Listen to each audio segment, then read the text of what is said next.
मनातल्या गोष्टी मनातच राहिलेल्या चांगल्या असतात. कारण जगाच्या नजरा बऱ्याच वेळा वाकड्या असतात. मनातल्या गोष्टी मनातच राहिलेल्या चांगल्या असतात. कारण जगाच्या नजरा बऱ्याच वेळा वाकड्या असतात. कारण इथे सांत्वन करणारे कमी आणि जखमेवर मीठ चोळणारेच जास्त असतात. सांगू नकोस गुपित तुझी या जगाला. इथे प्रत्येक जण संधीची वाट पाहत असतो. सांगू नकोस गुपित तुझी या जगाला. इथे प्रत्येक जण संधीची वाट पाहत असतो. तुझ्याच शब्दांचे फासे फेकून मग हा काळ तुझाच डाव उधळत असतो. नमस्कार मंडळी, हरे कृष्ण. मी प्रीती काटकर स्वागत करत आहे तुमचं आपल्या यूट्यूब चॅनलच्या या नवीन व्हिडिओमध्ये. या व्हिडिओमध्ये आपण जाणून घेणार आहोत या कोणत्या 5 गोष्टी आहेत ज्या आपण गुपित ठेवल्या पाहिजेत. त्या आपण गुपित ठेवल्या तर आपण समाधानी राहू शकतो, सुखी राहू शकतो.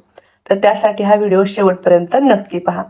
आपल्या आयुष्यात आपण अनेक लोकांना भेटतो. काही आपले मित्र असतात, काही नातेवाईक असतात, तर काही जण फक्त ओळखीचे असतात. आपण एकदा ओळख झाली की आपण बऱ्याच वेळा बोलता बोलता आपल्या मनातील सगळ्या भावनांचा बांध सोडून देतो. बऱ्याच गोष्टी अगदी सहजपणे समोरच्याला सांगून टाकतो. कारण आपल्याला नेहमी वाटत असतं की समोरचा माणूस आपला आहे, तो आपला चांगला विचार करेल. पण दुर्दैव, जग तसं नाहीये. इथं लोक रडून ऐकतात आणि हसून जगाला सांगतात.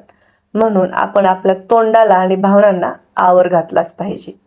आज मी तुम्हाला अशा 5 गोष्टी सांगणार आहे ज्या आपण आपल्या जवळच्या खास मित्राला किंवा जवळच्या नातेवाईकाला सांगताना सुद्धा 10 वेळा विचार केलाच पाहिजे.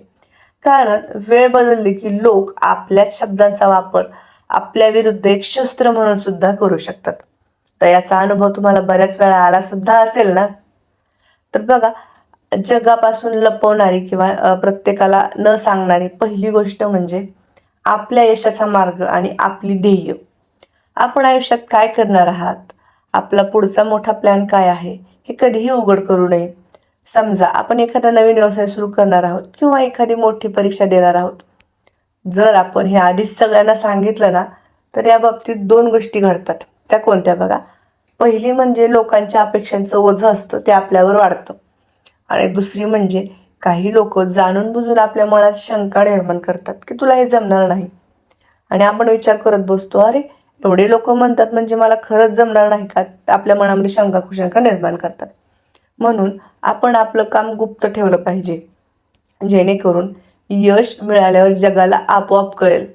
म्हणतात ना की प्रयत्न अगदी शांततेत करा, यश मिळालं की धिंगाणा होईल.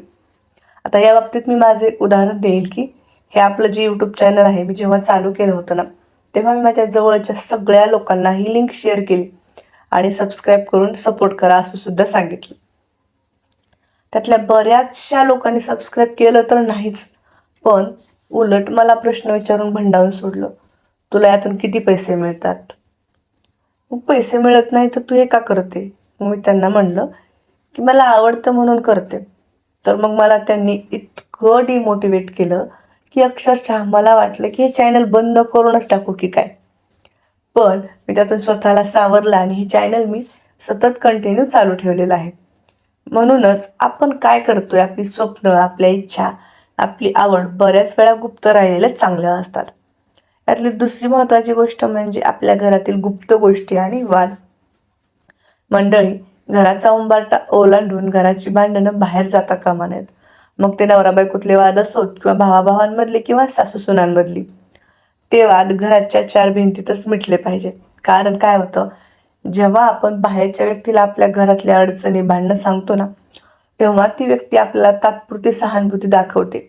पण नंतर तीच व्यक्ती इतर 4 ठिकाणी बसून आपल्या पाठीमागे आपली चर्चा करते.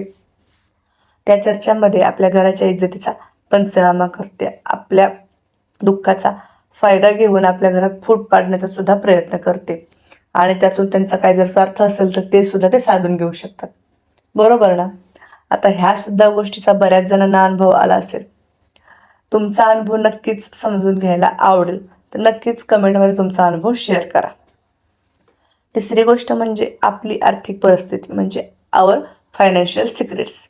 आपला पगार किती आहे, आपल्याकडे किती सोन्याचे दागिने आहेत, किंवा आपल्या काय काय सेविंग्स आहेत, किंवा आपले आर्थिक दृष्टिकोनाच्या बाबतीत फ्युचर प्लॅन्स काय आहेत. या बाबतीत, किंवा आपल्यावर कर्ज असेल तर ते किती आहे हे कोणालाही सांगण्याची गरज नाही.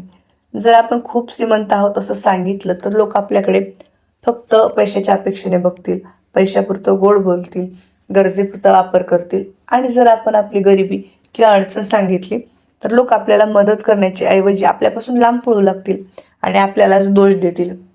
आणि विनाकारण 4 धडे अक्कल शिकवून जातील ती तर वेगळीच, पण मदत मात्र कुणीही करणार नाही. आपली आर्थिक परिस्थिती ही आपली वैयक्तिक बाब आहे, बरोबर ना? पटत असेल तर नक्की एक लाईक करून सांगा. चौथी गोष्ट म्हणजे आपल्या आयुष्यातील सर्वात मोठी भीती किंवा आपली कमजोरी म्हणजेच काय, आवर विकनेस. प्रत्येक माणसाची एखादी कमकुवत बाजू असते. कोणाला खूप लवकर राग येतो तर कोणी खूप भावुक असतं. आपली कमजोरी कोणाला सांगणं म्हणजे त्यांच्या हातामध्ये आपल्याला रिझर्व करायचं रिमोट कंट्रोल देण्यासारखं आहे. ज्यावेळी आपले एखाद्या व्यक्तीशी भांडण होईल किंवा आपले त्याच्यासोबत मतभेद होतील, तेव्हा तोच माणूस आपली तीच कमजोरी आपल्यावर शस्त्र म्हणून आपल्यावरती वार करेल. त्यामुळं स्वतःला इतकं खंबीर बनवा की कोणालाही आपली कमजोरी कळणार नाही.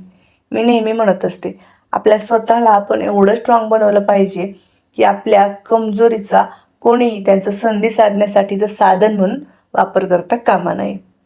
आणि सगळ्यात शेवटची आणि 5वी गोष्ट म्हणजे आपण केलेली मदत आणि पुण्य म्हणजे आवर चॅरिटी.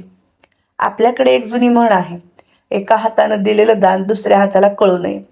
जर आपण कोणाला मदत केली असेल किंवा काही चांगलं काम केलं असेल तर त्याचा डोल वाजवू नका, त्याचा प्रचार करू नका.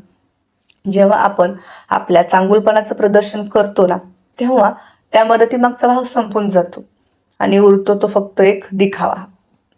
त्यामुळे आपली चांगली कर्म ही फक्त आपल्या आत्म्यासाठी असावीत, ना की जगाला दाखवण्यासाठी. मंडळी, जग हे आरशासारखं असतं. आपण जितकं मर्यादित आणि विचारपूर्वक बोलू ना, तितकंच आपल्या समाजात मान वाढेल. हे तोंड बंद ठेवल्याने अनेक संकटे टळतात. तुम्हाला या 5 गोष्टीपैकी कोणती गोष्ट सगळ्यात जास्त महत्त्वाची वाटली किंवा आवडली हे कमेंटमध्ये नक्की सांगा. आणि व्हिडिओ आवडला असेल तर आपल्या जवळच्या माणसांना, जवळच्या व्यक्तींना हा नक्की शेअर करा. लक्षात ठेवा, आयुष्य आपलं आहे, त्याला सुरक्षित ठेवणं ही आपली जबाबदारी आहे. आणि अशाच वेगवेगळ्या व्हिडिओजसाठी आपल्या चॅनलला सबस्क्राईब करा आणि बेल आयकॉनच्या बटनावरती जाऊन क्लिक करा. Thank you for watching.